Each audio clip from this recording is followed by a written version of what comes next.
Bueno, pues muy buenos días a todas y todos en México. Buenas tardes en España. Bienvenidas y bienvenidos a nuestra sesión inaugural de nuestro Seminario Internacional Necropolítica y Memorialización en América Latina.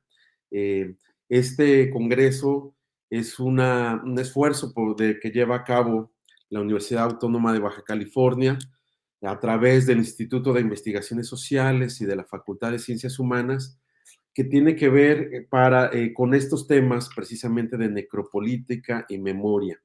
Eh, Estamos muy contentos nosotros por esta primera sesión eh, que les comento muy rápido. Tiene que ver, nuestras reuniones van a ser bimestrales, ¿sí? Y van a ser a través, a través de esta modalidad virtual. Entonces, bueno, les comento que nuestro seminario está intentando, bueno, llegar a otros puntos del mundo, como es España, África, también Argentina, Colombia y México. Entonces, bueno, estamos muy contentos, como les decía, y a nombre de la doctora Fabiola Maribel de Negri de Dios, que es directora del Instituto de Investigaciones Sociales de la UABC, de la doctora Heidi Annelí Zúñiga Maya, también directora de la Facultad de Ciencias Humanas de la UABC, pues les damos la más cordial bienvenida a nuestro seminario, que espero que disfruten y que, bueno, van a poder al finalizar la participación de nuestro conferencista del día de hoy, van a poder extender algunas preguntas que el doctor José Luis Viñacañas nos hará favor de responder, o también podrían hacer algunos comentarios sobre su exposición. Así que nada, bueno, también agradecerle a la querida doctora Zulia Orozco, al doctor Obed Frausto, que junto con un servidor, el doctor Jaime Olivera, estamos coordinando este seminario. Así que bueno, sin más, pues les vuelvo a dar la bienvenida a todas y a todos y le daría la palabra a la doctora Zulia Orozco. Muchas gracias. Muchas gracias, Jaime, y muchas gracias también a nuestro invitado especial, el doctor José Luis Villacañas Berlanga, a quien en un momento más presentaré, daré su semblanza, pero antes quisiera comentar cómo va a estar la inercia, digamos, de la dinámica para, pues, con la finalidad de enriquecernos todos. En ese sentido, el doctor Villacañas Berlanga participará por un periodo de aproximadamente 40 minutos en el que expondrá algunas ideas. Sobre todo, para esta sesión nos apoyamos mucho en el texto que él publicó recientemente, Neoliberalismo como Teología Política. Y bueno, él hablará, posteriormente daremos sesión a preguntas y respuestas, una ronda o dos, depende del tiempo que tengamos. Y en ese sentido, invitar sobre todo a los integrantes del seminario de Necropolítica y Memorialización en América Latina, así como al público en general que nos esté viendo por Facebook, que hagan sus preguntas, hagan llegar sus preguntas, por favor, aquí a la página de Facebook, pues porque vamos a estar pendiente de ellas y hacerlas llegar al autor. En ese sentido, presento a continuación al doctor José Luis Villacañas Berlanga. Es profesor, filósofo e historiador, doctor en filosofía por la Universidad de Valencia y actualmente catedrático del Departamento de Historia de la Filosofía en la Universidad Complutense de Madrid. Ha publicado más de 40 obras de filosofía, historia y narrativa, entre las que pueden destacarse Historia de la Filosofía Contemporánea, publicado en 1997, Res Pública, Los Fundamentos Normativos de la Política, publicado en 1999, John el Conquistador, publicado en el 2003, La Formación de los Reinos Hispánicos, publicado en 2005, La Monarquía Hispánica, publicado en el 2008, e Hispania de Formación Imperial a Sistema de Poderes, publicado en el año 2020. Como editor, ha sido director durante años de la revista Debats, Res Pública y Anales de Historia de la Filosofía. Además de dirigir de la biblioteca digital Saavedra Fajardo, de pensamiento político hispánico, así como la Biblioteca Valenciana durante el periodo 1999 al 2003. Por supuesto, nuestro invitado tiene un muy extenso currículum y esta es solamente una semblanza muy breve de ella. Y bueno, a continuación le cedo el micrófono. Doctor Villacañas Berlanga, está usted en su casa.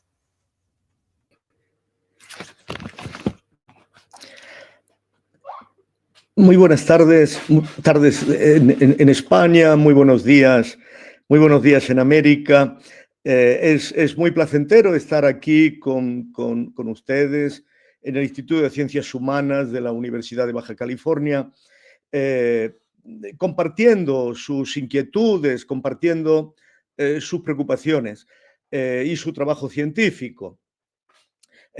Por supuesto, es nuestro primer contacto, entonces yo no puedo orientarme en relación con el título del seminario y, por supuesto, creo que tengo que partir de una reflexión muy inicial, muy básica, respecto del problema fundamental que aborda el seminario en relación con políticas de muerte y memoria. Y por eso debo comenzar diciendo con claridad que la memoria de América en España es inexistente. Yo creo que este es uno de los problemas más importantes que con el que cargamos los españoles, es nuestra ignorancia respecto de América, respecto de nuestra acción histórica en América y respecto de las realidades, inquietudes, problemas actuales de América. Esto hay síntomas, hay signos permanentes en la vida cotidiana de nuestra sociedad de que esto es así. Un ejemplo elemental. Hoy un diario de máxima tirada, El País, el diario sin ninguna duda mejor, de más amplia tirada de España y de más repercusión en el mundo latinoamericano, daba una noticia como una noticia espectacular, como descubriendo, como decimos aquí, el Mediterráneo, en el que noticia que en el fondo forma parte del IOU, del saber mínimo de América, y que el diario lo daba como una gran noticia, que era el problema de la mita, ¿no? El problema del trabajo esclavo de los indígenas en las minas de plata de San Luis de Potosí, tanto de México como del Potosí boliviano-peruano, ¿no? Es muy llamativo, ¿no? que el recordar el recordar la institución de la mita ofrezca todavía al público español lo llamativo de lo extraño, de lo ignorado, de lo que debe ahora por fin casi como redescubrirse, cuando debería ser una noticia que obrara en el consciente de la población española, ¿no? Como uno de los elementos fundamentales que testimonian el tipo de poder que España ejerció sobre América, ¿no? Digo esto para que nos demos cuenta de la dificultad que tiene el público mayoritario español para hacerse un concepto del mundo latinoamericano, del mundo americano en general, y lo distante que en cierto modo se siente de ese mundo. Por ejemplo, cuando el señor Trump cambia el nombre del Golfo de México por el Golfo de América, esto es algo que la opinión pública española no le no les sacude, realmente, ¿no? Y de México fuera el Golfo de América le diera más o menos lo mismo. Y creo que hay una falta de conciencia, que es una falta de responsabilidad y que es una falta moral en las relaciones de España con con las viejas tierras sobre las que en un momento determinado ejerció su poder, el no ofrecer de un modo continuado en los sistemas públicos de educación, en los sistemas normales de comunicación de masas, una cercanía respecto de las cosas americanas.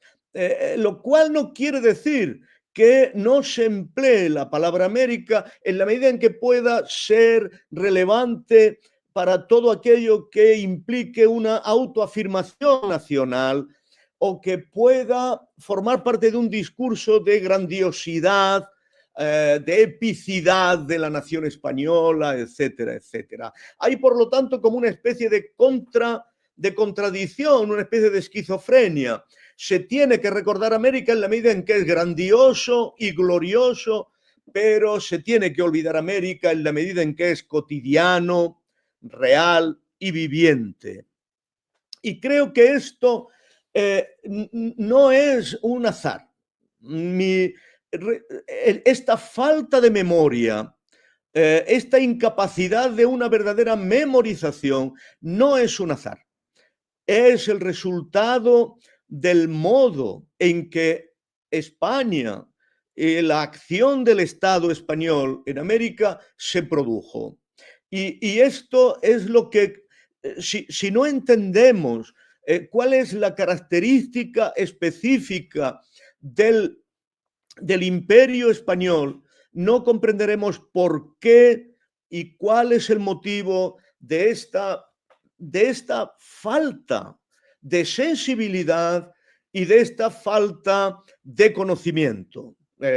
Y creo que aquí lo fundamental está ahí, ¿no? En esta contradicción, casi podríamos decir, freudiana, de seleccionar el recuerdo respecto de todo aquello que en abstracto puede significar grandiosidad y, sin embargo, una represión radical, casi diríamos en términos lacanianos una forclusión, de tal manera que se produce un olvido, pero un olvido tan fuerte que se olvida que se ha olvidado, ¿no? Esto es una obturación radical de las formas de comunicación y de reconocimiento. Yo creo que para entender esta falta de memoria, como digo, tenemos que hacernos una pregunta fundamental, ¿no? ¿Cuál es el motivo real del imperio español sobre América? Y esta pregunta se puede abordar con una otra pregunta más evidente, más intuitiva, ¿no? ¿Por qué la forma imperial española sobre América llegó a diferenciarse de la forma portuguesa de expansión imperial? Esto es, ¿cuál es la razón real de la diferencia radical entre las dos formas imperiales? Y creo que desde el punto de vista fenomenológico la diferencia es muy clara. Portugal construye un imperio marítimo, España construye un imperio terrestre. Portugal prácticamente no coloniza más que la costa de Brasil, de la misma manera que no coloniza, salvo unos puntos determinados de la costa de la India, Goa, y coloniza unos puntos determinados de la costa de Marfil, de la costa africana, ¿no?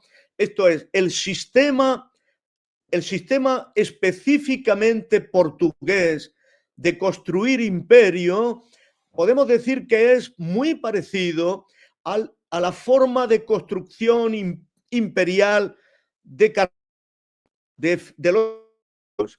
Esto es, la forma de la construcción de factorías, de puertos, de enclaves comerciales, que por supuesto comercian con el interior, con la retrotierra, pero que no toman la tierra. Generan una factoría, están en condiciones de generar una cadena concreta, ¿no?, de puertos amigos, pero no destacan población en modo alguno para producir una toma de tierra. El Imperio Español no es así. El Imperio Español, en lugar de ser un imperio parecido al fenicio, es un imperio parecido al romano. De hecho, los grandes teóricos del Imperio Español, pienso en Ginel de Sepúlveda,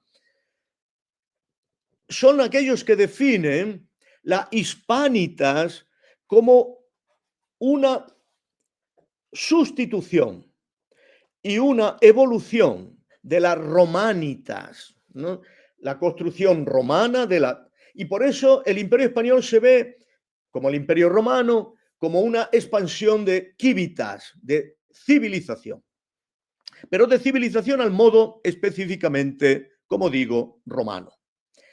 Ahora bien, y este es el punto, esta no era la previsión originaria. Esto lo explicó muy bien un libro fantástico de O'Gorman, un paisano de ustedes, La invención de América.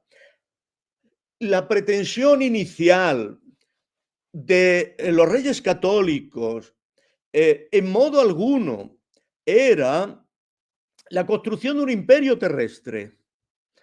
Lo que Fernando el Católico le da a Colón como cartas de presentación, en modo alguno tiene otro sentido que imitar el imperio portugués. Esto es, le da cartas de presentación para el lejano rey de las Indias, más o menos lo que se suponía que eran los poderes anteriores a Japón, Java, Sumatra, todos estos poderes con los que los portugueses habían estado en contacto por la lejanísima ruta del sur de África y la lejanísima ruta de atravesar el Océano Índico para llegar al Extremo Oriente. Fernando el Católico le da cartas para conectar con estos poderes y contratar con ellos un monopolio comercial. Fernando el Católico es un rey que está atravesado por el mercantilismo. Lo que quiere es tener un monopolio de comercio y quiere desplazar a Portugal en la medida en que encuentre una ruta más cómoda para llegar a esos entornos fundamentales del comercio de las especies.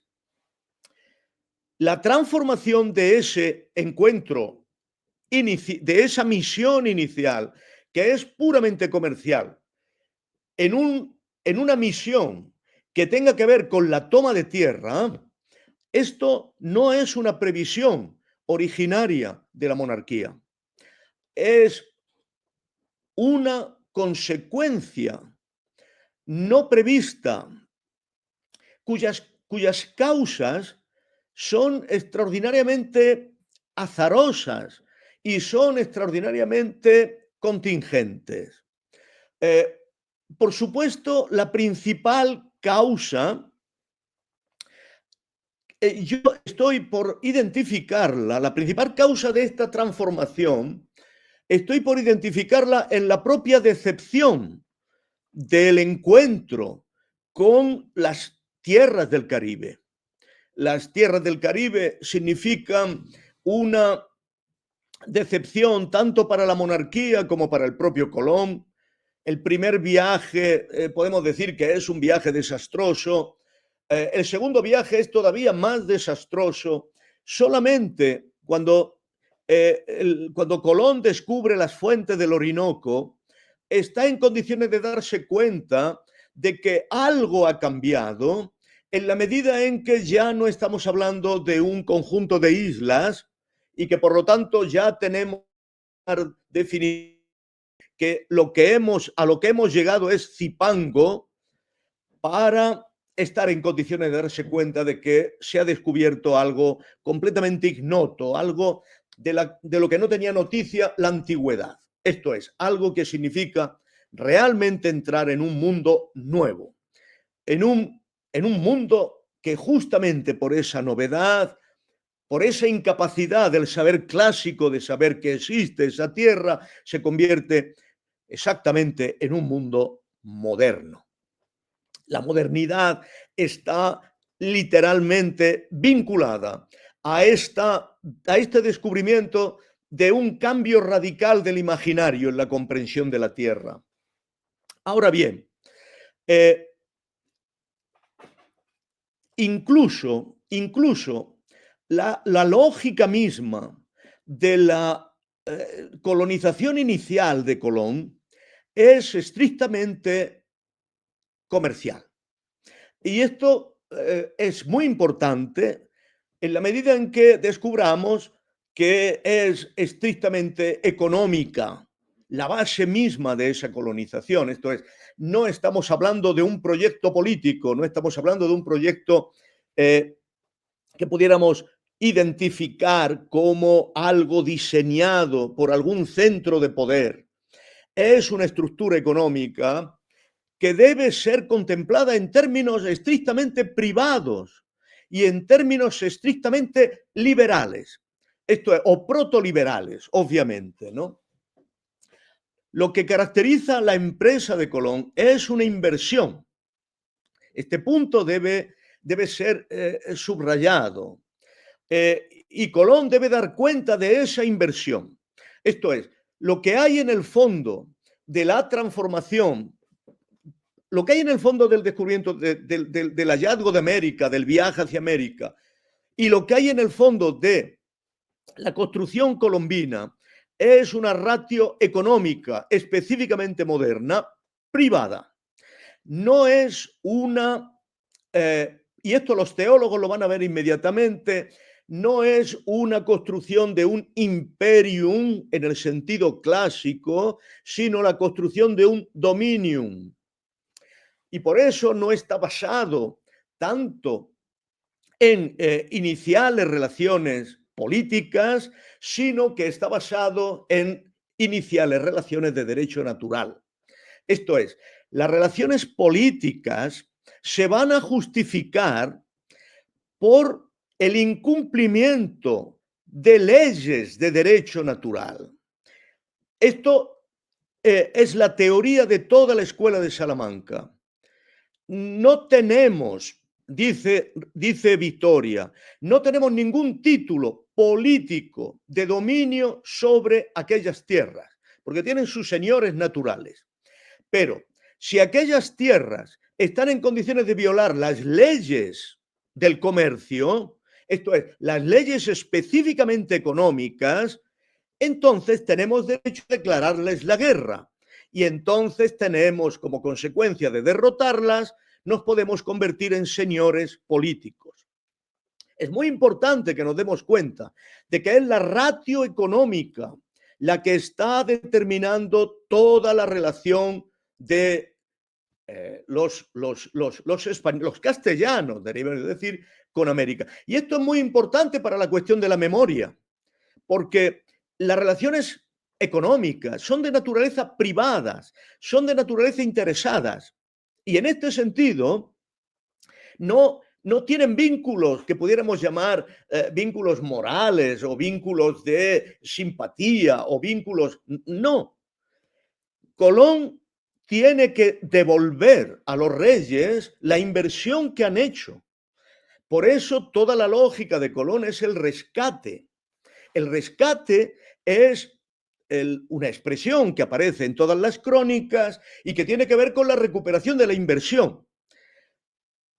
Como lo que se esperaba para recuperar la inversión era el comercio, se tiene que encontrar algún tipo de actividad económica, que no puede ser el comercio, que esté en condiciones de rendir ese rescate, esto es, de recuperar esa inversión. Y la explosión de recursos y de indígenas está extraordinariamente vinculada con el hecho de que no se puede comerciar. Pero como la lógica inicial era económica y era generar el rescate, se tiene que encontrar recursos y medios para hacerlo. Y esto es lo que lleva de manera inmediata a emplear a los indígenas del Caribe en toda forma de utilización económica para recuperar las inversiones. Esto es para producir capital, directamente para producir capital.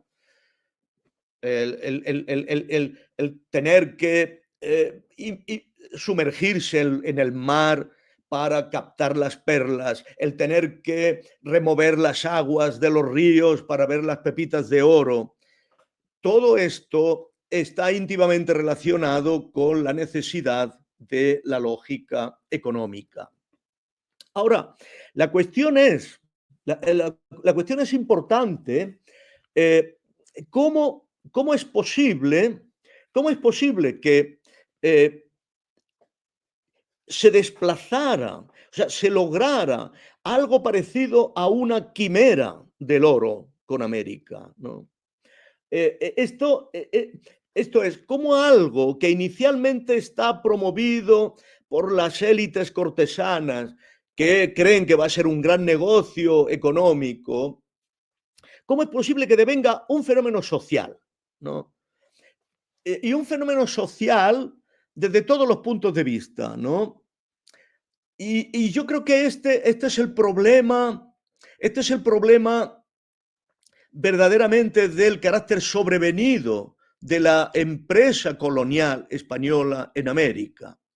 Porque el hecho de que se generase con tan débil base, esto tenemos que reconocerlo, con una base muy débil, puesto que los grandes descubrimientos de las minas de plata son de la década de los años 40-50. Estamos hablando casi de medio siglo de la puesta en pie del primer español en América. ¿Cómo es posible que algo que en el fondo tiene muy pocas ventajas económicas generara un fenómeno social, ¿no? Que generaba pocas ventajas económicas se ve muy bien en un caso muy concreto, que son las Cortes de Toledo de 1521-22, ¿no? Donde las ciudades castellanas le dicen al propio Carlos V, no nos confundamos respecto del problema americano. El problema americano es sencillamente que todo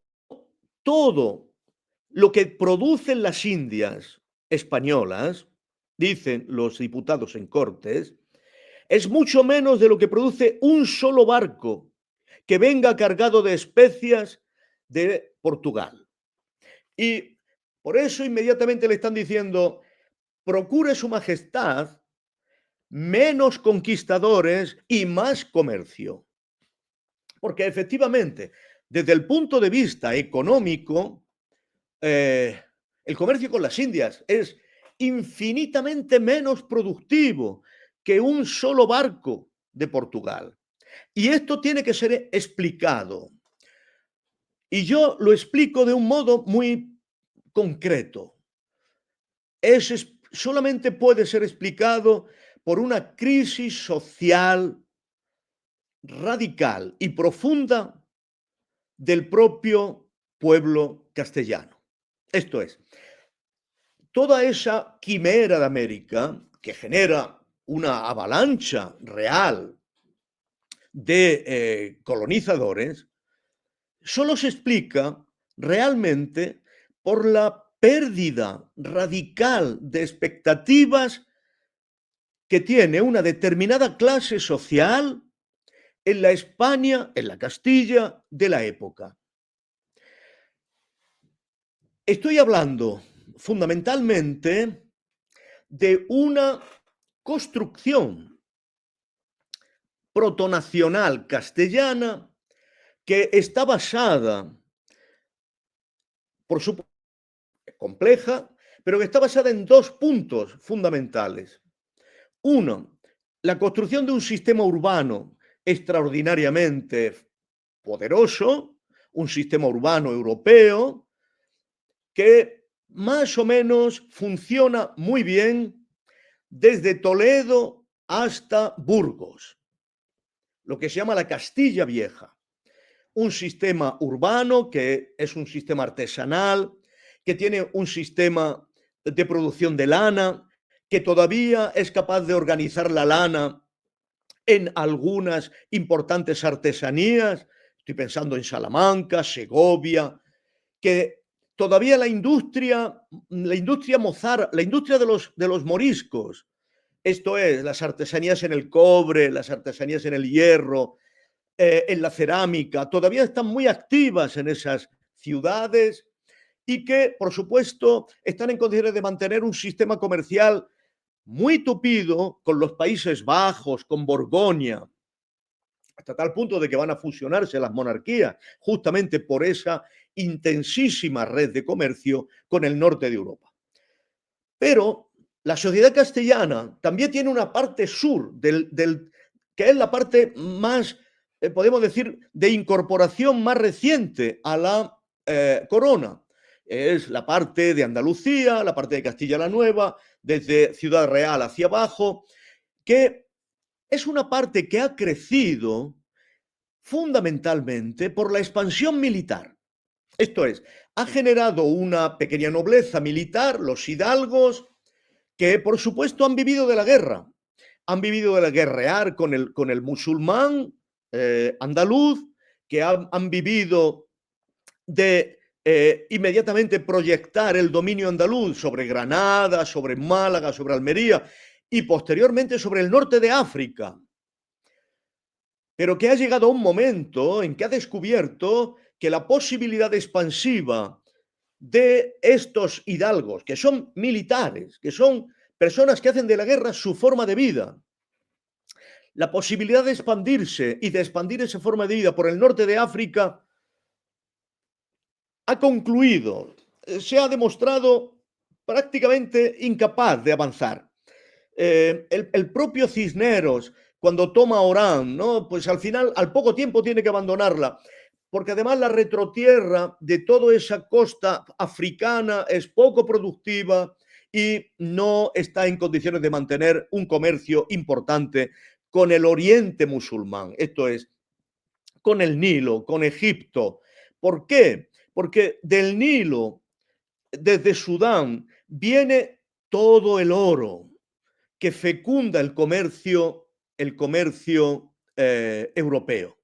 Pero una vez que toda esa zona ha caído en manos de Turquía, el comercio ahí está bloqueado y Europa se encuentra sin oro, se encuentra sin metal para mantener el comercio y se encuentra con un poder muy bien constituido que frena toda la expansión. Por supuesto que los reyes católicos han intentado pactar comercialmente con el sultán, han enviado a alguien tan vinculado a la empresa americana posteriormente como Pedro Mártir de Angleria a pactar con el sultán de Babilonia, que ellos llamaban, que en el fondo era Egipto, ¿no? Pero la confrontación militar Islam-catolicismo impide por ahí expandirse. Esa clase social de hidalgos que solamente saben guerrear, que no pueden trabajar, que por supuesto su aspiración fundamental, como se dice en España, es quien no tiene moro, no tiene oro. Esto es, quien no tiene siervos musulmanes, no está en condiciones de adquirir riqueza, porque si miráramos, es como la vieja dialéctica del amo y el esclavo de Hegel. Son militares que someten a la servidumbre a moriscos o a descendientes de moriscos y que es su única forma de vivir es este sometimiento político basado en la superioridad militar. Cuando esta clase tiene paralizada la expansión por África, genera la quimera del oro americano, que genera esta quimera de que en América pueden seguir viviendo, pueden seguir desplegando su forma de vida hidalga de aquellas tierras. Y esto es lo que hace que toda una clase social de personas que están en la ruina, que están completamente arruinadas y que no tienen modo de vida, además se han acabado las guerras en Italia, en fin, por toda una serie de elementos muy complejos, no ven como una forma de subsistencia más que trasplantarse a las nuevas tierras, con una aspiración fundamental, que es la de ennoblecerse allí. Esto es, ennoblecerse en el sentido más básico del término, tener esclavos, tener servidumbre. Esto es, tener encomiendas, ¿no? Tener encomiendas que trabajen para ellos, obviamente, porque ese es su modo de vida, es su modo viviente, ¿no? Ahora, ¿por qué esto no está arreglado?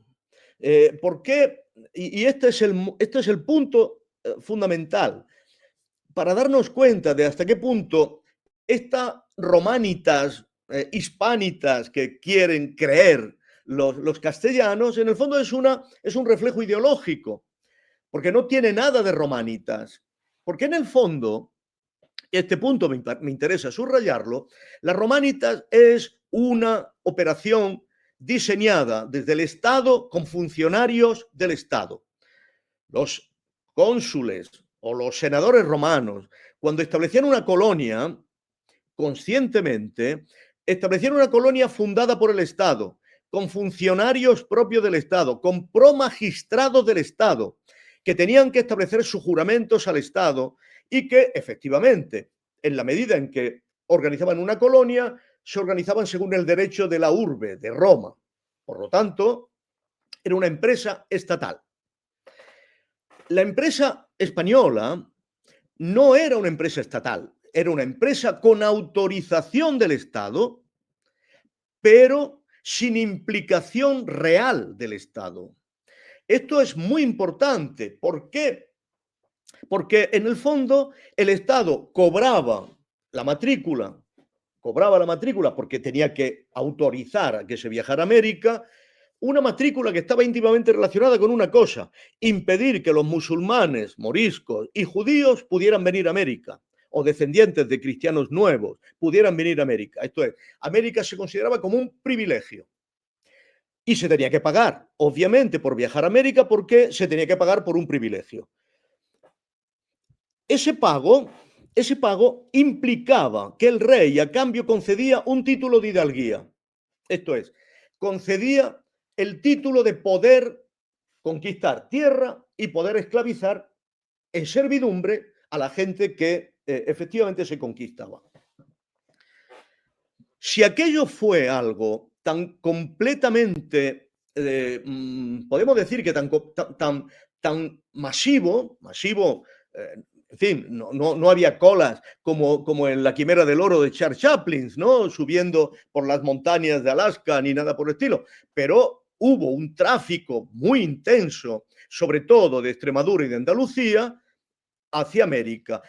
Y si eso adquiere unas dimensiones tan importantes, es justamente porque a la crisis social que se está generando en España, porque la forma de vida militar se está acabando en el continente y porque, ahora veremos, una vez que el emperador Carlos V toma el poder, utiliza mucho más a mercenarios alemanes y suizos que a españoles en sus tropas, por ejemplo, y por tanto dejan el vacío a los milites castellanos, porque además esa toma de poder por parte del emperador produce una crisis de Estado sin precedentes, que son las guerras civiles, primero andaluzas y luego castellanas, contra la monarquía. Primero contra Fernando el Católico y luego contra Carlos V. Y ahí se genera un vacío de poder. Y aprovechando ese vacío de poder, es como ya se violan las autorizaciones del Estado y efectivamente, sin ningún tipo de regulación, comienza el gran momento de lo que podemos llamar la exploración y la conquista del continente. Esto es, Cortés, por ejemplo, Cortés organiza su viaje, su primer viaje a su plano, de una forma completamente ilegítima. No tiene el permiso ni del emperador, ni tiene el permiso de... Ahora, es importante que ahora se produce una aventura privada, salvaje, de unas dimensiones virulentas, tremendas, que esperan ser legitimadas a posteriori, justamente cuando se esté en condiciones de entregar a los poderes políticos lo que podemos llamar el diezmo, esto es, el quinto, un quinto de todos los beneficios que se habían podido obtener. Y esto realmente es lo que está haciendo Cortés cuando se lleva prácticamente todo el tesoro de Moctezuma, o lo que luego hará Pizarro, ¿no? con el gran tesoro del Inca, ¿no? Esa crisis política hace que entre 1520 y el primer envío de virreyes, del virrey Mendoza, sea el momento de la, por decirlo así, el momento más salvaje de la conquista, ¿no? El momento sin ley realmente de la conquista, el momento en que el poder político no tiene la más mínima capacidad de intervenir en lo que se está sucediendo, ¿no? La clave, por lo tanto, es que frente a la ideología de la hispanitas como ideología civilizatoria, en realidad lo que se está produciendo es una especie de caos, caos persistente, con guerras civiles internas entre los caudillos persistentes, y que tiene como base fundamental la incapacidad regulativa, la incapacidad del propio poder hispano de intervenir de una manera completamente ordenada en las cosas americanas. Toda la normativa que se establece en relación con el indígena, toda la normativa que se establece en relación con la igualdad de derechos, todo este inmenso arsenal estrictamente legislativo es completamente abstracto. No tiene realmente ninguna eficacia, entre otras cosas, porque quienes tienen que aplicar las leyes, esto se ve muy bien en Perú, pero en cierto modo también en México, quienes tienen que aplicar las leyes son exactamente aquellos que no tienen ningún interés en hacerlo. La divisa obedézcase pero no se cumpla forma parte de la mentalidad específica de la forma de la conquista. Y en realidad podemos decir que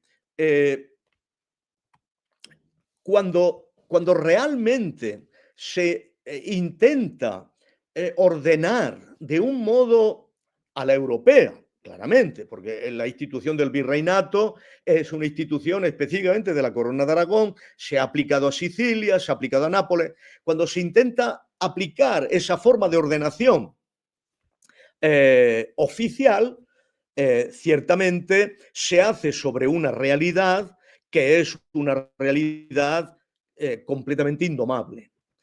Ahora, una de las razones que determinan con toda claridad la necesidad de esa estructura que podemos llamar virreinal está íntimamente relacionada con el descubrimiento, ahora sí, mitad del siglo XVI, de los grandes yacimientos de plata. Esto es ahí cuando se define de manera muy clara el interés real del Estado frente a lo que podemos llamar el interés real del mundo privado Y entiendo por mundo privado también el interés real de los actores religiosos, ¿no? Actores religiosos que, por supuesto, no tienen en modo alguno que pedir autorización, que bajo la cobertura papal, condiciones, claro, de tener una iniciativa.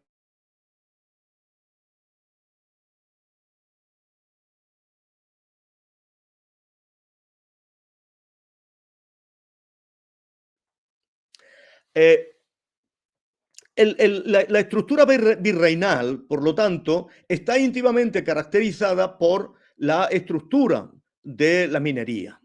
Y podemos decir que lo más cercano a la estructura imperial española con la estructura imperial romana es exactamente la búsqueda, la utilización de la tierra como búsqueda de minerales, ¿no? Las destrucciones que hicieron los romanos, por ejemplo, en España, para encontrar plata, o ya son tan míticas como las excavaciones que hicieron los españoles en América para encontrar plata. Esto es, la búsqueda de minerales y la organización de toda la estructura territorial imperial sobre la estructura de la minería. La forma en que se coloniza toda la estructura americana está íntimamente relacionada con la necesidad de los caminos que permitan, o de las rutas que permitan el tráfico y la llegada de metales preciosos. La cadena de ciudades no está diseñada desde un punto de vista civilizatorio, o bueno, podemos decir civilizatorio sí, en la medida en que la cadena de ciudades romanas estaba diseñada desde el punto de vista de las necesidades de protección militar. Pero la estructura urbana de América está íntimamente relacionada con la garantía de rutas que permitan en un momento determinado el camino real de la plata hasta los puertos y fundamentalmente cuando la competencia holandesa es muy grande hasta el puerto de Cartagena de Indias, donde tiene que recogerse todo el tráfico marítimo de plata para venir a España, ¿no?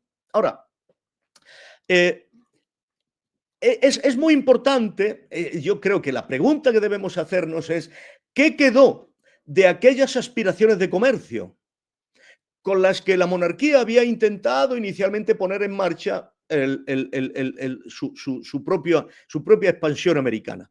Bueno, no quedó nada. Esta es la cuestión. O sea, podemos decir que América significó una regresión desde el punto de vista económico, en la medida en que se basó en la extracción de metales, pero abandonó la cuestión fundamental del comercio. Las colonias americanas no podían comerciar entre sí, no podían comerciar con nadie más, solo podían comerciar estrictamente con España, que era la potencia menos adelantada desde el punto de vista económico. Esto me parece que es muy importante porque en un momento determinado se pensó mantener México y Perú como una forma, como un alto en el camino para seguir yendo a la India y a la China. Pero la monarquía descubre inmediatamente que eso habría dado una centralidad a los territorios americanos, sobre todo a México. México se convertiría de nuevo en algo que la propia estructura imperial mexicana, por supuesto, tenía muy a gala, que era el gozne entre dos mundos, ¿no? Pero, como sabemos, España prohíbe el comercio desde México con la India, con China, con Zipango, justamente para no otorgar a México la centralidad comercial que inevitablemente tendría. Por supuesto, podemos avanzar muchas otras noticias que muestran que la aspiración fundamental del Estado español, de la monarquía hispánica en América, era esencialmente contener el desarrollo de una población autóctona, de una población autónoma, con unos poderes autónomos, de una aristocracia autónoma, etcétera, etcétera, ¿no? Ahora, ¿por qué sucede esto? Bueno, yo creo que aquí está la clave fundamental de toda mi explicación y con esto termino. Sucede fundamentalmente porque América nunca dejó de ser, para el poder de la monarquía hispánica, nunca dejó de ser otra cosa que un instrumento. Nunca tuvo un interés sustancial. Fue y además un instrumento estrictamente contradictorio, imposible. Y desde ese punto de vista, la memoria americana se ha destruido o se ha acabado o nunca ha existido realmente, como nunca existe una memoria real de una herramienta que ya no sirve, o de un utensilio que en el fondo se ha roto, o de un juguete que nunca, en este caso era un instrumento central, por lo que voy a decir, pero como instrumento no tenía valor en sí mismo. Este es el punto en el que quiero insistir. ¿Y por qué no tenía valor en sí mismo? Fundamentalmente por una cosa, porque España se embarca en una política internacional internamente contradictoria, que significa la voluntad de dominar toda la tierra europea, toda la tierra europea. Entonces, España aspiraba a rodear a Francia, aspiraba a mantener Holanda, Flandes, Borgoña, Franco Condado, Alsacia, Milán, toda Italia, y desde ahí el imperio de los Austrias hasta el Danubio. Fijaos, aspiraba a una hegemonía sobre la tierra europea. Pero esto solo podía hacerlo si mantenía una hegemonía sobre el mar, si mantenía una hegemonía sobre un continente alejado 6.000 kilómetros de su propio país. América significa la posibilidad de mantener dinerario, de mantener dinero, mantener plata para pagar el imperio terrestre estrictamente europeo.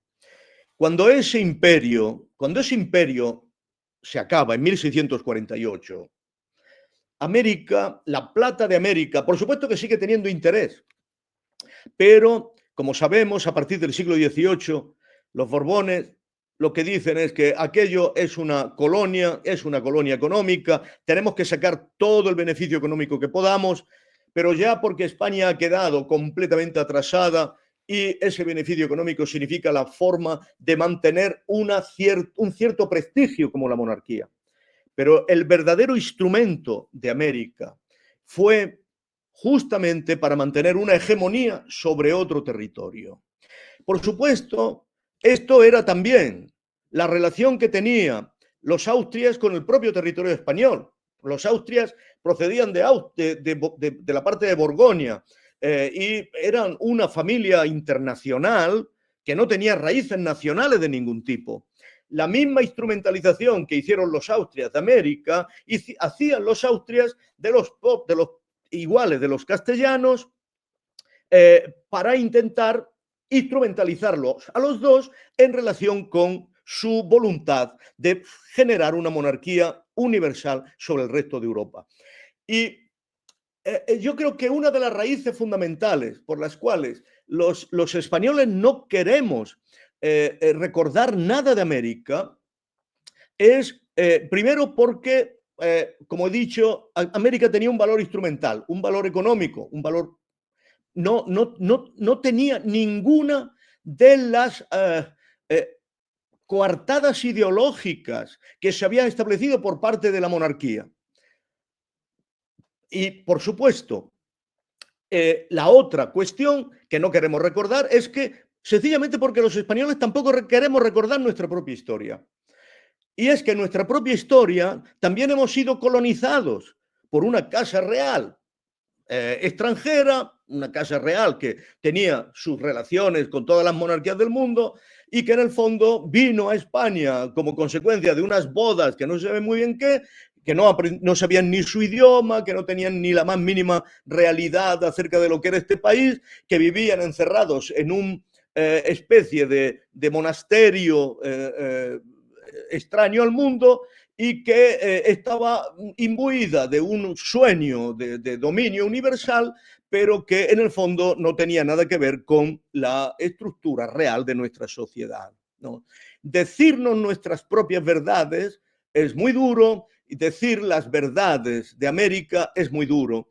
Y creo que la misma represión acerca de nuestra memoria realizada sobre nosotros mismos es la que realizamos sobre América. El detalle último que doy es muy claro. Pedro Mártir de Anglet, 1514 más o menos, que es 15, que es cuando, no, estoy hablando de 1519, cuando viene Carlos V, y cuando este hombre, que era italiano, pero que era un humanista, llega a decir que nosotros, los españoles, los castellanos, somos, para los europeos, los indios de Europa, como efectivamente los indios de América eran para los holandeses españoles, ¿no? Las personas de las que vivían y a las que, en cierto modo, pues explotaban. Creo que no ser capaces de apreciar nuestra propia historia es en el último extremo, en la última razón por la que no somos capaces tampoco de apreciar la historia americana. Muchas gracias. Hola, muchísimas gracias, José Luis, por la presentación. Me pareció bastante sugerente y bastante interesante, que podría contraponerse, pues digamos, a otras interpretaciones de la historia, ¿no?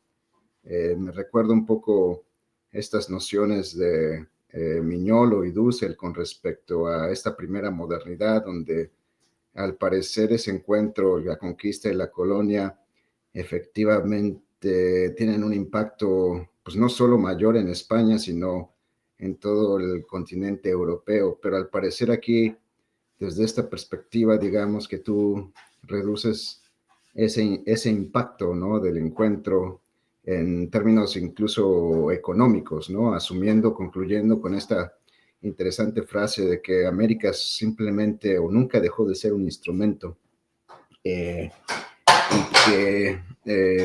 y que no hubo un cambio sustancial con respecto al imperio español. Eso es por un lado. Lo segundo es, porque sí ha habido esfuerzos, este libro donde tú hablas sobre el tema del neoliberalismo como teología política, trabajas el tema de la biopolítica, ¿no? Obviamente ese libro en el que tú trabajas, pues normalmente es referido al siglo XX, inicios del siglo XXI. Pero ha habido esfuerzos, ¿no?, de ampliar la categoría, la biopolítica, de una manera histórica, y hay quienes consideran que, pues, la biopolítica puede observarse, pues, en la colonización en España, en América. Por ejemplo, ahí me recuerdo mucho el trabajo de Santiago Castro Gómez o Chaparro, ¿no?, en este libro de Modernidades Periféricas, donde pues prácticamente echan a andar todo el arsenal conceptual de Michel Foucault, y obviamente aluden más a un tema central sobre la limpieza de la sangre, que refiere más a un tema racial, ¿no? Y entonces, pues es interesante ver cómo hay esa narrativa histórica.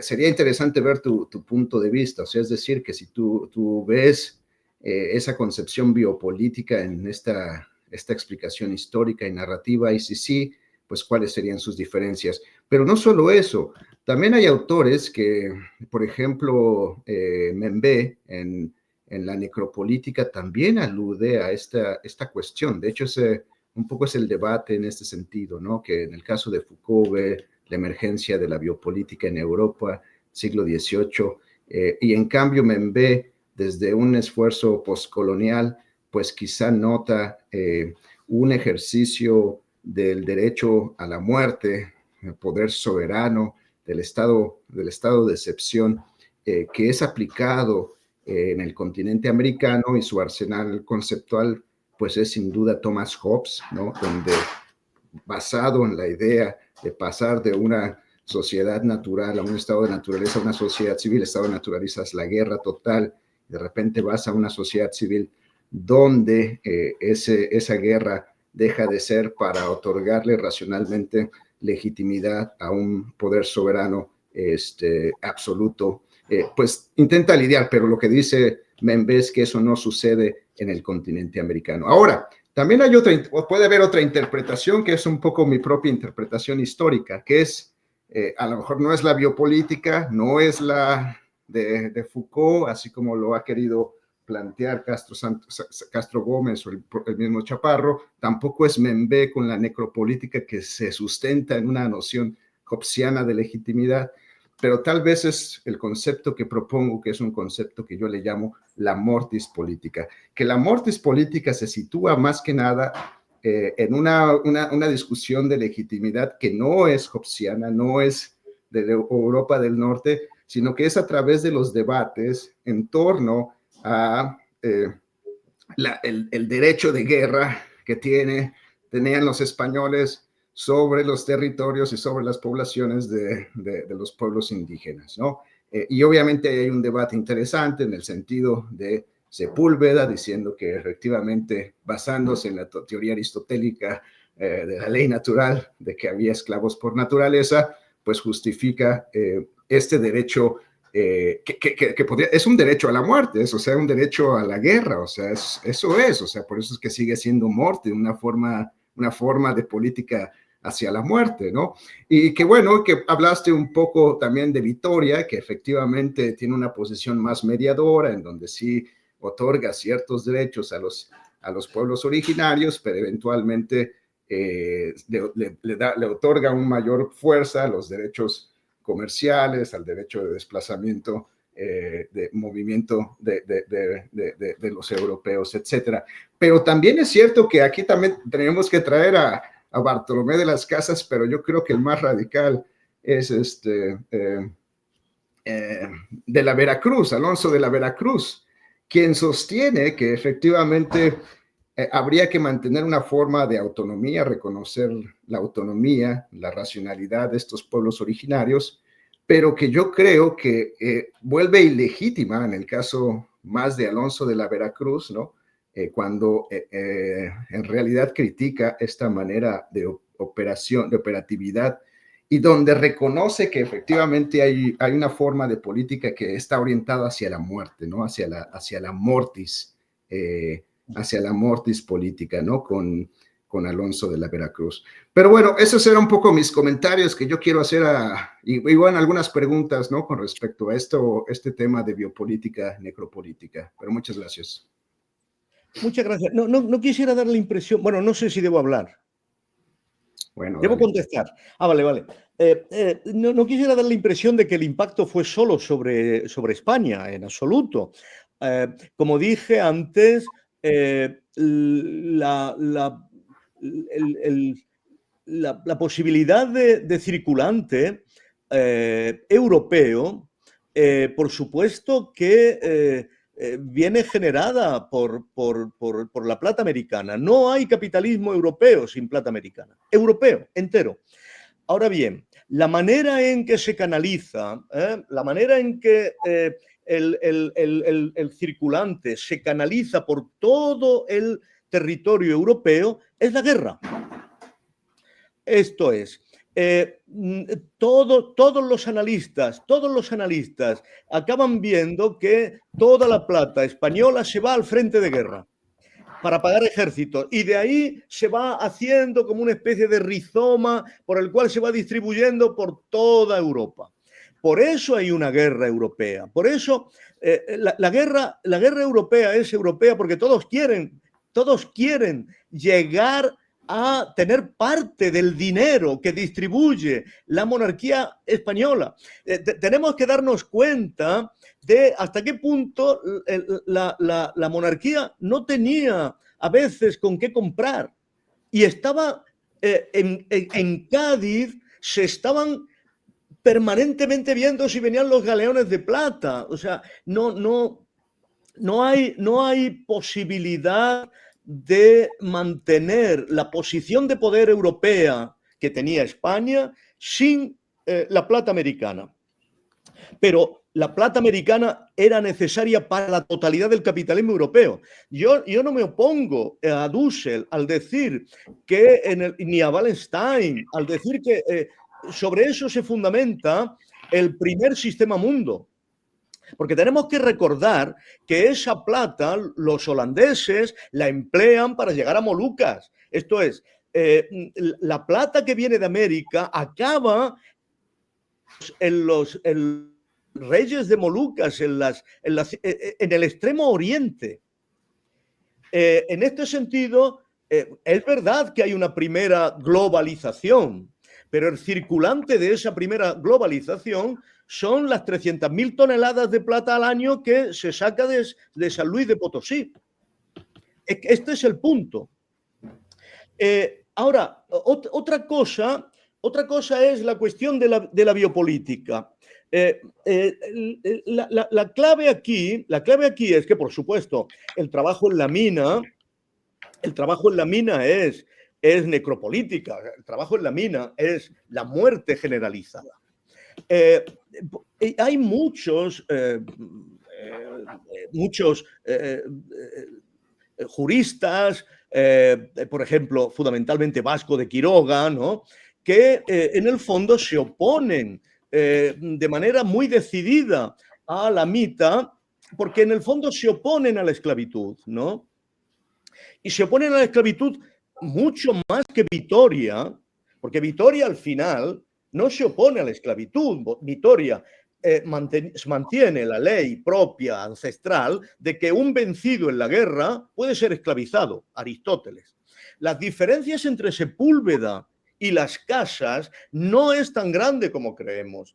El problema real es que Sepúlveda pensaba que existía una superioridad civilizatoria del español o del europeo en respecto del americano, y por lo tanto podía esclavizarlo porque se basaba en la noción de esclavitud natural.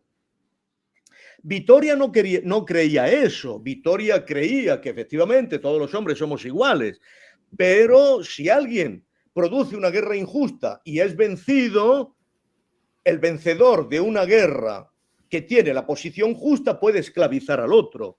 Y desde ese punto de vista, al final acepta la posibilidad de esclavizar a los indios. Ahora, el problema real de la biopolítica aquí, yo no creo que fuera el hecho de que había una aspiración específica de la conquista de producir muerte. No. Quien no tiene moro no tiene oro, quien no tiene indio no tiene oro. El indio es un instrumento de riqueza.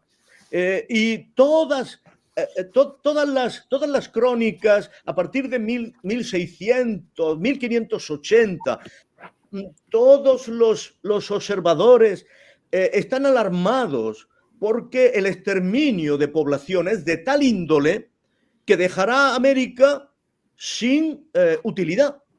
Esto se ve en Guamán Poma de Ayala, ¿no?, de manera clarísima. Estamos destruidos, no vamos a tener población, los pueblos se mueren. Y si se mueren, ¿para qué sirven al rey?, dice Guamán Poma de Ayala. Por supuesto, ¿por qué España no tiene demasiado interés en llevar adelante una necropolítica directa? Fundamentalmente porque el negocio de los esclavos no es suyo. El negocio de los esclavos es de Portugal. Por supuesto que en el Caribe tienen que poner en marcha todas las cuestiones de la caña de azúcar, y los indios mueren todos, y tienen que traer esclavos, pero el negocio de los esclavos engrasa la corona de Portugal. España no entra en ese negocio, entre otras cosas porque no tiene enclaves en la Costa de Marfil, que es de donde salen la mayor parte de los esclavos. El negocio de esclavos es Portugal. Entonces, España quiere mantener una población, pero no sabe cómo. No sabe cómo, porque es contradictorio mantener una población con una explotación continua, con un trabajo intensivo, con un trabajo en las minas o con una explotación servicial, ¿no? El problema fundamental de la biopolítica, a mí me parece, que es el problema. Yo tomo un grano sal y Foucault, porque Foucault es muy abstracto. A mí me gusta ser concreto. El problema real de la biopolítica en el mundo hispánico está íntimamente relacionado con el problema de la raza, el problema de las castas y el problema de la sangre. Esto es así. Ahora, la biopolítica específicamente hispana no tiene nada que ver con la biopolítica del siglo XVIII. Cuando Foucault está hablando de los regímenes de biopolítica profunda alrededor de 1870, que se expanden con la revolución, se expanden con el régimen revolucionario y fundamentalmente después con el Estado Nacional, está hablando de una biopolítica que se basa única y exclusivamente en la nuda vida, esto es, en lo que luego se va a llamar la nuda vida, en la vida en el sentido homogéneo, no cualificado. La vida en el sentido que puede ser productiva de un modo que concierne al ser humano vivo en tanto tal. Esta no es la comprensión que tiene la biopolítica de la época hispana, porque la biopolítica de la época hispana no es capaz de separarse de algo decisivo y fundamental que es la magia de la sangre. Esto, que es un arcanum precristiano de Castilla y que es una de las herencias más importantes, más profundas, más poderosas y más inadvertidas de los musulmanes en España, porque quien realmente cree en la magia de la sangre es, por supuesto, el Islam. El Islam cree en la magia de la sangre. El mundo cristiano no debería creer en la magia de la sangre. Pablo, ya no hay griegos, ya no hay latinos, ya no hay...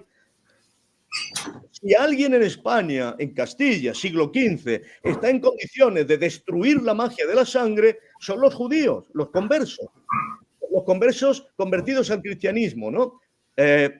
No tiene nada que ver con los dominicos. Es Alonso de Cartagena, el gran Alonso de Cartagena, que escribe un Defensorium Unitatis Fidei Cristiana, donde viene a decir que España solamente tiene una solución, el mestizaje de las hijas judías con los godos. ¿Por qué? Porque quiere construir una ciudad nueva con la inteligencia de los judíos y la capacidad militar de los hidalgos y de los godos.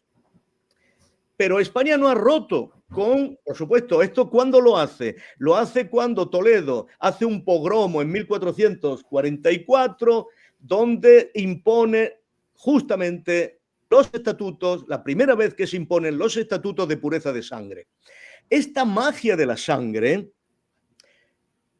que está perfectamente apoyada por la Inquisición,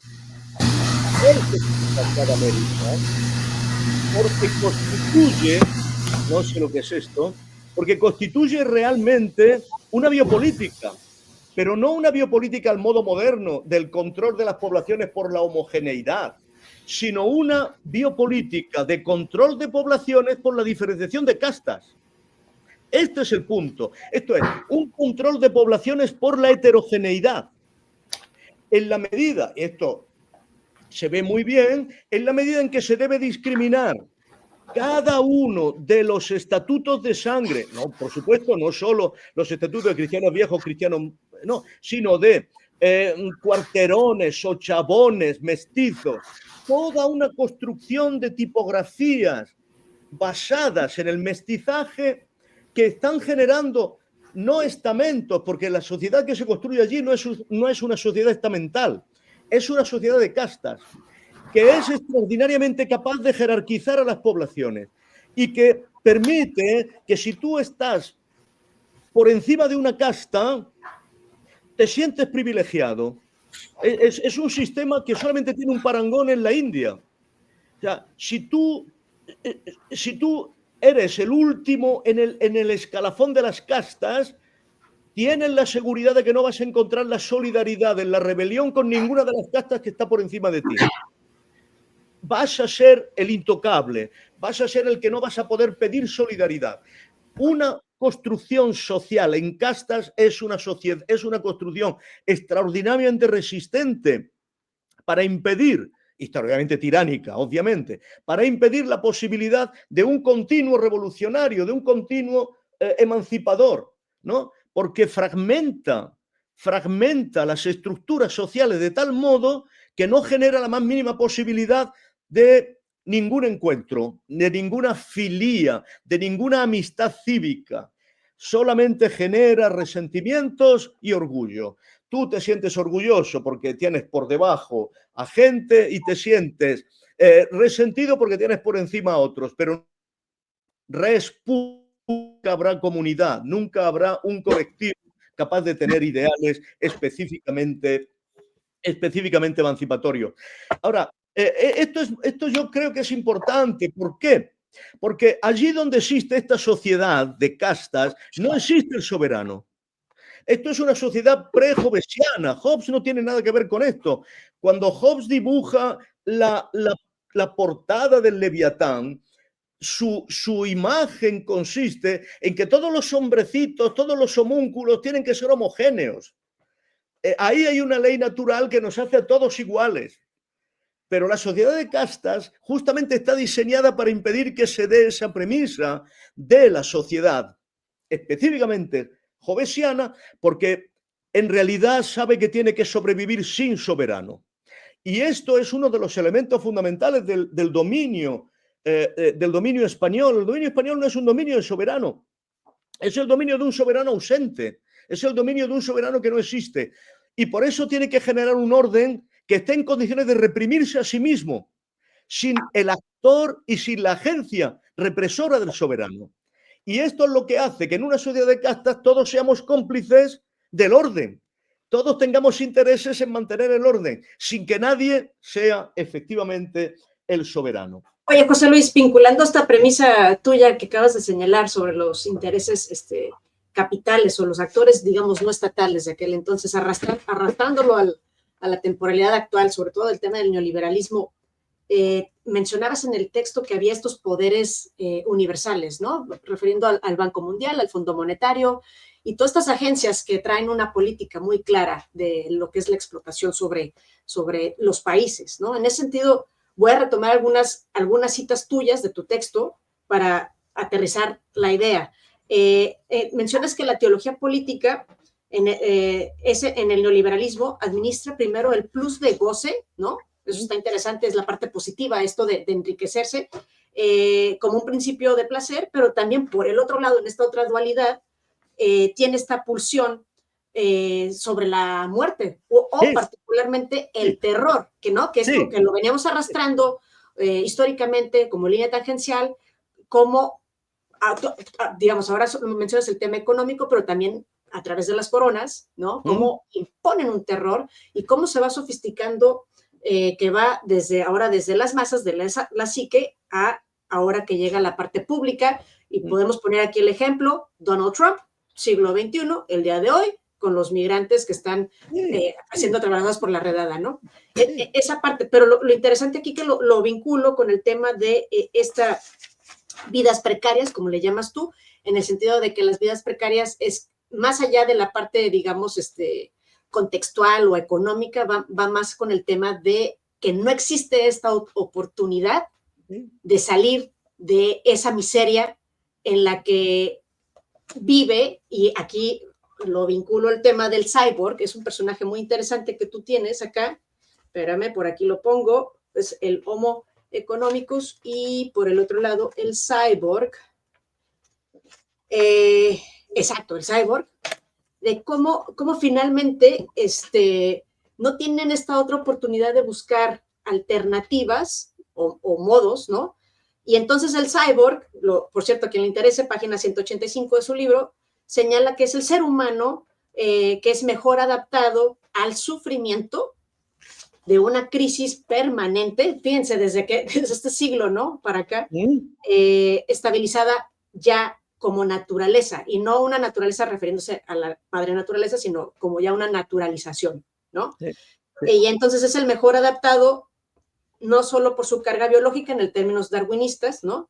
Sí. Sino porque es el mejor implante del Homo economicus en sí, ¿no? Sí. Entonces, aquí me causa ruido, te soy sincera, porque entonces estamos diciendo que la estructura no posibilita a personas que están retando, ¿no? A ese cyborg que se cansa y que dice, bueno, yo ya estoy hasta el copete del neoliberalismo, sé que no hay tantas alternativas, son muy pocas las alternativas que hay, pero finalmente hay personas que viven fuera del sistema, o asistémicos o antisistemas o lo que sea, son poquitos, pero pienso que hay, y ese tema es arrastrándolo, por ejemplo, el caso de América Latina. Particularmente aquí hay una pensadora que se llama Saya Palencia, que así como tú tienes el cyborg, ella tiene el sujeto endriago, que vive en una distopía, ¿no? Así como actualmente tú pones este tema como que no hay otra alternativa. Bueno, el sujeto endriago vive en una distopia, ¿no? Y entonces el tema es cómo podemos, si es que se puede, salir de esta inercia, que llegue a que se humanice un poco más, si es que se puede, y que empecemos a generar esta memoria de un ciclo positivo, y que no nos quedemos en este vórtice de violencia, que aunque no lo mencionas, por cierto, no lo mencionas aquí como tal, el tema de la necropolítica, se lee entre líneas, la lectura es entre líneas, pero no lo centras como tal, ¿no? Entonces, ese sería como el comentario, ¿no? ¿Qué otra viabilidad, qué otra posibilidad hay de, si es que existe, desde tu punto de vista, de que esos cyborgs no incurran en esta vida nula, o en estas falsas oportunidades? Y entonces, ¿cómo empezamos a generar estos otros escenarios, particularmente desde la América Latina, y también regresando a África, ¿no? África, Asia, son muchos los continentes que han sido no colonizados, exterminados, ¿no? Sí. Y explotados por las coronas europeas, ¿no? Sí. Entonces, ¿cuáles son las opciones? Yo quiero llamar la atención sobre el hecho del el dispositivo productor de obediencia que tiene la diferenciación, ¿no? La diferenciación de castas, pero también en estos momentos la diferenciación entre emigrantes y ciudadanos. Esa diferenciación está diseñada para que todos los hispanos que están en América se tornen completamente obedientes. Están diseñados para producir docilidad. Y están de la misma manera que poner en tela de juicio el mundo de las castas en América, en la América hispana, en la época de la colonia, era poner en tela de juicio un orden cósmico que implicaba un caos general. De la misma manera, ahora, poner en tela de juicio esta diferencia entre emigrante y ciudadano implica un terror cósmico, implica un motivo de obediencia incondicional, sea quien sea el que está en el poder, ¿no?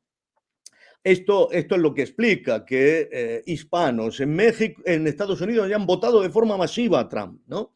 Sabiendo que va a significar que en México empiecen los militares, y no va a tardar mucho en que pase, a disparar contra la gente que se acerca al muro, ¿no?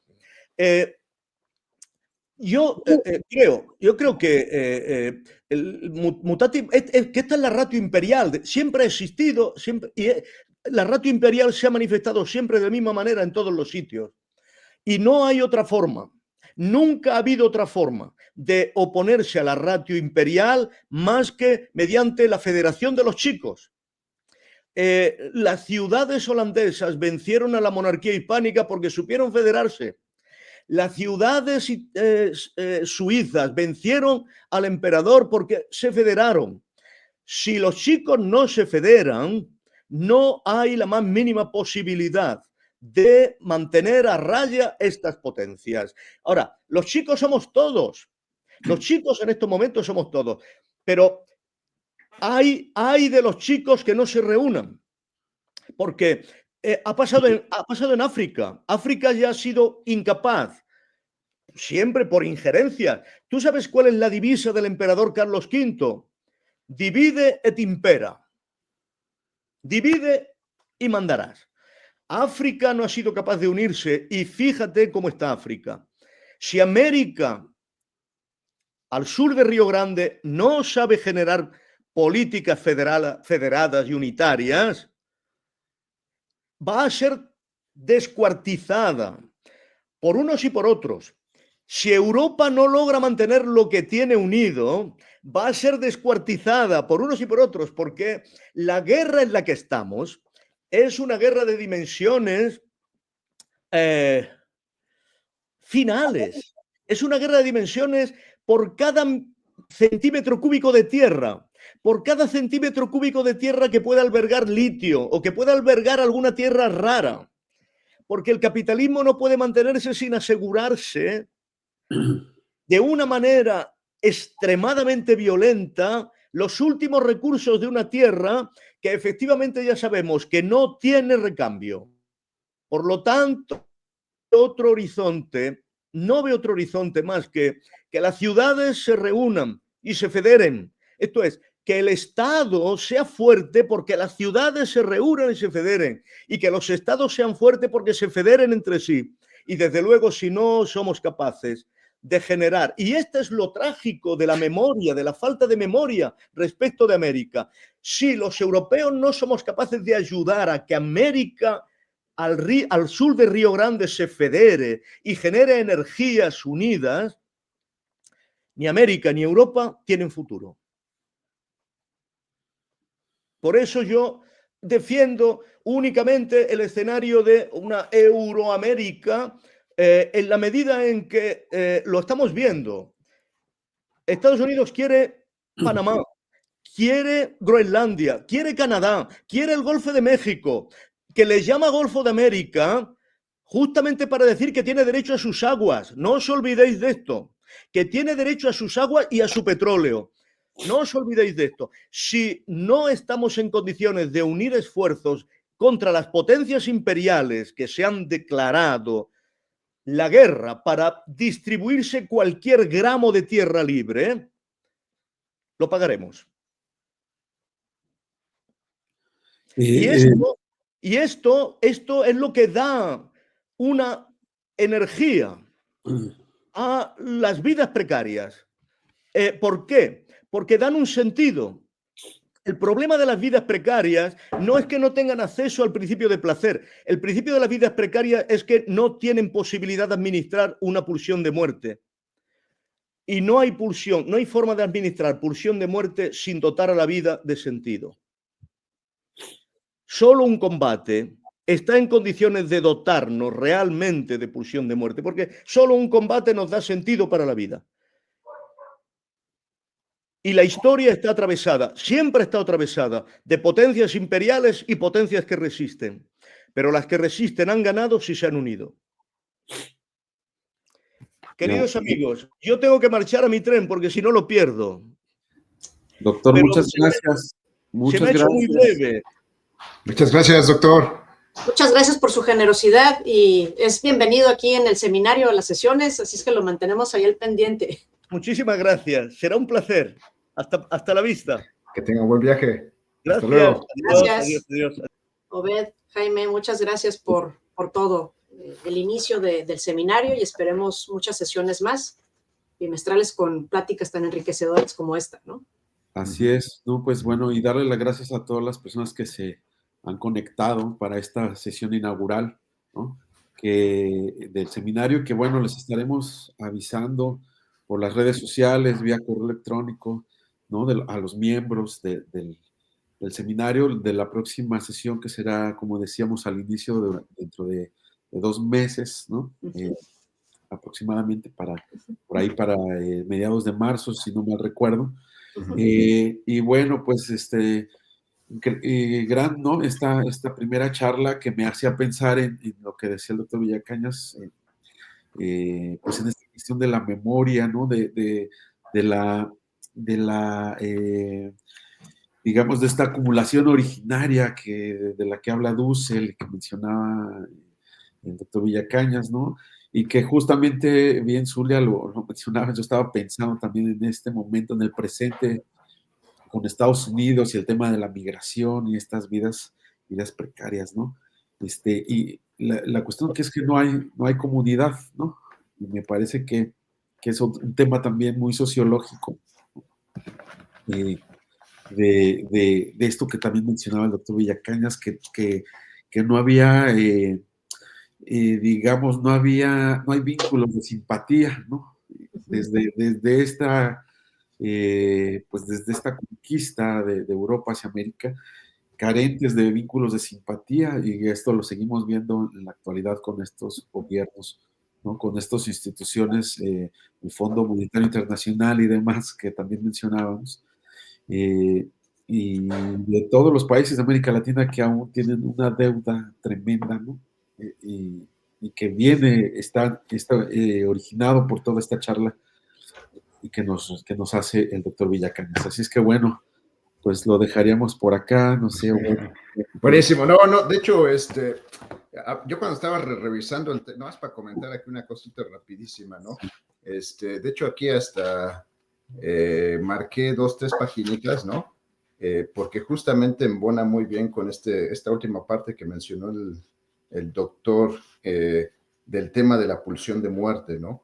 O sea, es decir, que en ese neoliberalismo, bueno, no sé, ya ves que hay una línea temporal, ¿no? Que desde los 70s, 80s para algunos, hasta ahora se está pensando si realmente el neoliberalismo está terminando, si hay una especie de posneoliberalismo o si hay un neoliberalismo más agresivo con esta cuestión de los nacionalismos, ¿no? Pero en esencia yo creo que en estos 30, 40 años, así como el doctor mencionaba de que había una especie de, con la biopolítica había una especie de administración de la pulsión de muerte, me quedó pensando todo este asunto con Trump y el avance de la derecha, pues hasta qué punto se están perdiendo los mecanismos de administración de la pulsión de muerte, ¿no? O sea, es decir, o sea, al parecer hay como una especie de vía abierta o no sé, una vía abierta, novedosa, de expresar una pulsión de muerte, y eso es peligroso porque si uno de repente encuentra sentido a la pulsión de muerte, pues es donde se genera estos fenómenos bélicos, fenómenos de violencia, fenómenos, y no sé, yo creo que es interesante. Yo creo que hay un desmantelamiento sistemático de la administración de la pulsión de muerte, ¿no? Y no sé realmente hasta cuál sería el alcance, ¿no? Con respecto a eso, ¿no? Pues tenemos todo el seminario para trabajarlo.